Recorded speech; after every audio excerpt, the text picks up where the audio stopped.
I'm Kendra Cook, your host for the DCTV Daily News program out of Dove Creek, Colorado. The Dolores County Broadcasting Network is the producer of DCTV with support from the Southwest Colorado TV Translator Association. That's the special district association responsible for bringing the area free-to-access TV stations over the air by antenna. This is a community TV station. If there's a news story or event information that you would like to share, you can call us. The number is 970-677-4119. If you're a business or organization, we welcome you to find out about sponsorship opportunities for banners or video segments run on the channel. This is the Monday program for August 3rd, 2020, DCTV Daily News.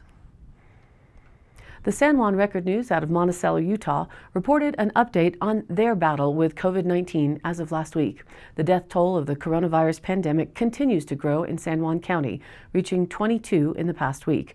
The number of local residents who have contracted the virus since the pandemic arrived in March is nearing 600, with approximately 12% requiring hospitalization. The virus has been particularly challenging to elderly populations, with all 22 victims from populations of high-risk groups. The majority of the local fatalities have been men. In total, 73% of the fatalities have been men, with 16 men and 6 women. The wave of coronavirus that swept through the Four Corners Regional Care Center in Blanding has dissipated, with 8 residents of the care center passing away due to the impact of COVID-19. The most recent fatalities at the care center since July 13th include 1 woman and 4 men, including a woman in her 90s, a man in his 90s, a man in his 80s, and 2 men in their 60s. In total, the care center reported that 33 residents and 25 employees have tested positive for the coronavirus since an employee tested positive on June 28th. The center reports that, quote, according to CDC and state guidelines, most of our residents and staff are now considered recovered from COVID-19. The total number of positive cases in the county is 591, with 396 labeled as being recovered. Active cases then totaling 173, with the Blanding area continuing to be the hotspot in San Juan County with 97 active cases.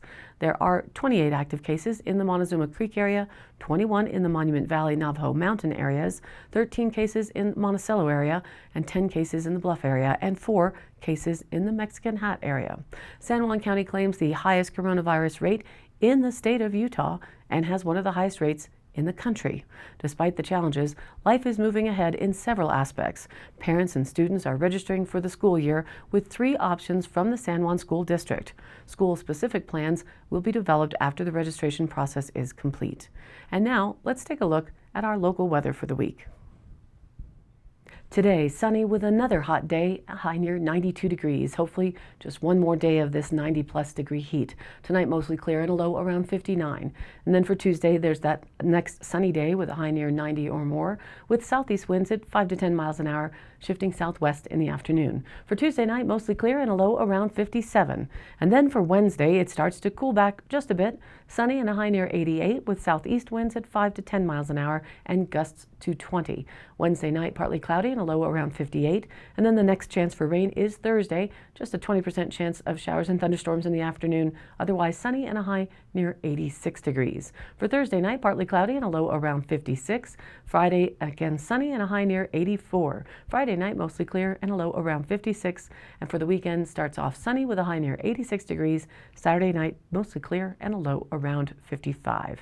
And now, back to our news. Fortunately, so far, we haven't had any out-of-control fires in our area since that large lightning storm came through last week. In La Plata County, the Durango Herald updated on the Sunday, Arkansas Loop fire with a photo courtesy Rich Gustafson.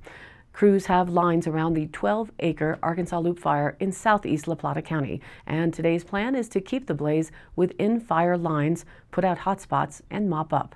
The fire is burning in pinyon, juniper, and brush in the Bondad area of southeastern La Plata County, about a half a mile south of the intersection of County Roads 310 and 318, said Rich Gustafson, incident commander with the Bureau of Indian Affairs Southern Agency Fire Management Team.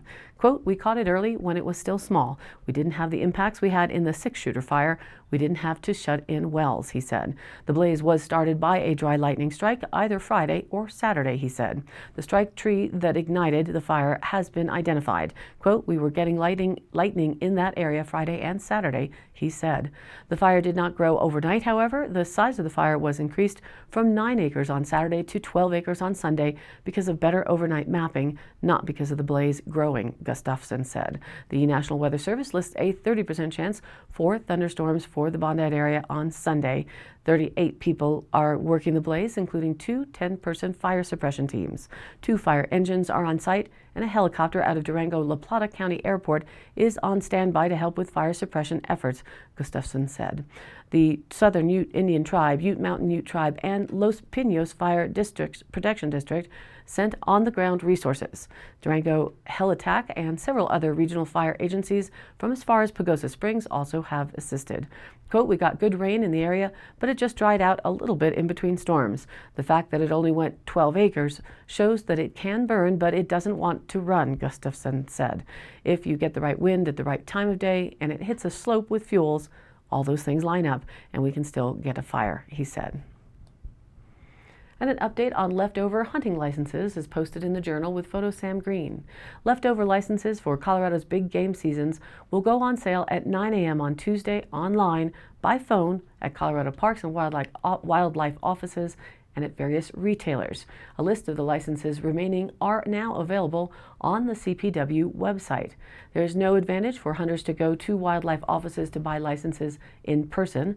For convenience and for COVID-19 safety, hunters are asked to purchase them online at cpwshop.com or call 800-244-5613. Those who do go to offices are requested to wear a face covering and to observe social distancing when standing in line and when talking to CPW customer service staff members. For those who go to the Durango office in person, licenses will be sold on first-come, first-served basis. Hunters should come prepared with their driver's license or ID card, proof of hunter education, and a list of hunt codes they are interested in. If purchasing a license for someone else, have a clear copy of that person's driver's license and hunter education certificate, along with a list of preferred hunt codes. For more information, you can call the Durango Wildlife Office at 970-247-0855. Telluride News reported on another 2020 festival canceling the way it usually has happened and showing how they pivoted to make something work with a photo from the Planet Files. If the theme of this year were turning lemons into lemonade, then perhaps for a myco-file, it would be something like "From a Cow Pie Rises the Mushroom." True to the optimistic spirit of many mushroom lovers, the organizers of the Telluride Mushroom Festival have taken the proverbial cow pie of a year, which saw the cancellation of countless festivals, and produced not just a mushroom, but an entire mushroom festival. This year, the 40th annual Telluride Mushroom Festival will take place virtually from August 10th through the 16th, in addition to a handful of small, socially distanced forays and events.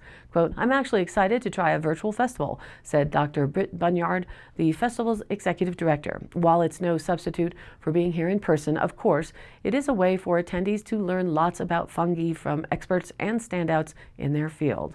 Though adding an online dimension to the festival has long been discussed by organizers, Dr. Bunyard explained seeing it come to fruition this year provides an opportunity for mycophiles around the world to join in on the learning without the expense and difficulty of traveling all the way to the remote Box Canyon.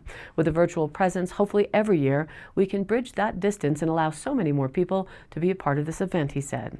For $75, participants can purchase an all-access pass to the virtual festival, which has expanded from the usual 4 days to a 1-week span to allow ample time to partake in the many online offerings of both pre-recorded and live talks and events.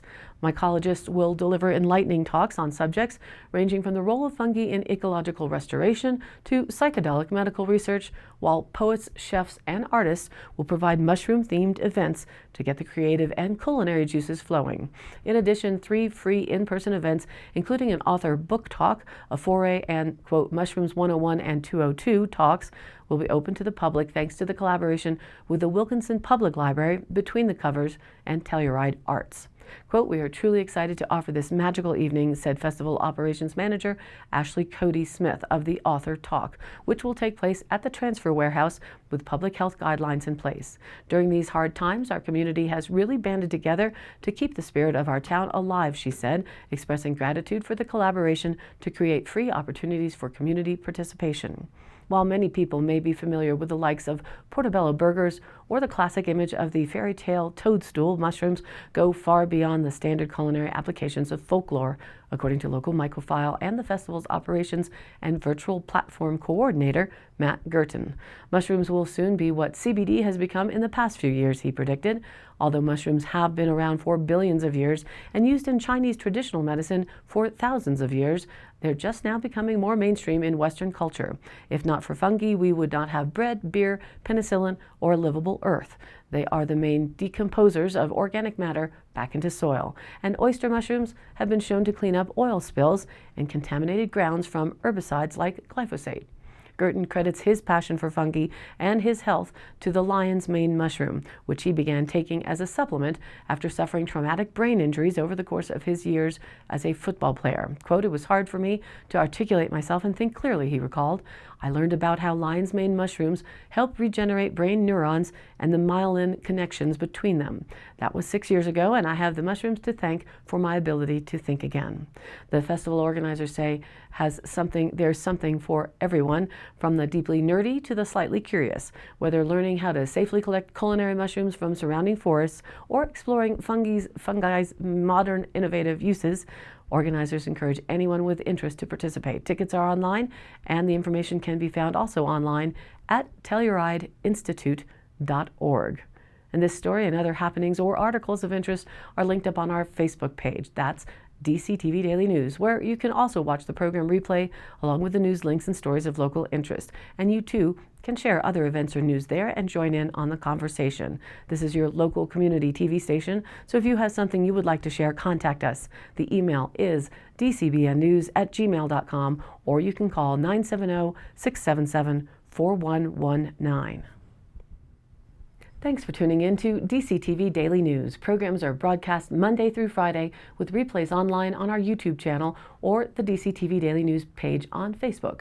And if you like the program, please do like and follow us on Facebook and share it with your friends and family. This has been a production of DCTV for the DCTV Daily News program out of Dove Creek, Colorado, USA. I'm Kendra Cook. Again, thank you for watching and have a great Monday.